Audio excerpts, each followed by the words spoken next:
पता है कलयुग में सबसे ज्यादा ठगे जाने वाला इंसान कौन है?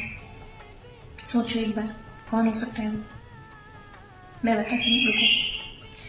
सबसे ज्यादा कलयुग में ठगा जा रहा है उस इंसान को जो ज्यादा समझदार है, जिसने ज्यादा समझदारी दिखा ली, उसकी समझ लो बात लग गई।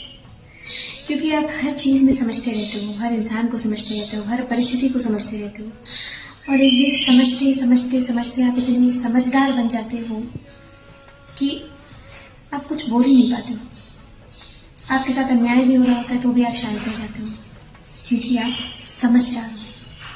आपको कोई 2 थप्पड़ लगा के भी चला जाता है ना, तो भी आप शांत रह जाते हो, क्योंकि आप समझदार हो। तो कलयुग में सबसे ज्यादा हरासमेंट जो हो रही है ना, वो समझदार लोगों की हो रही है। इसलिए मुझे लगता है कि मैं भी ना समझ ही रहती तो ज्यादा अच्छा था।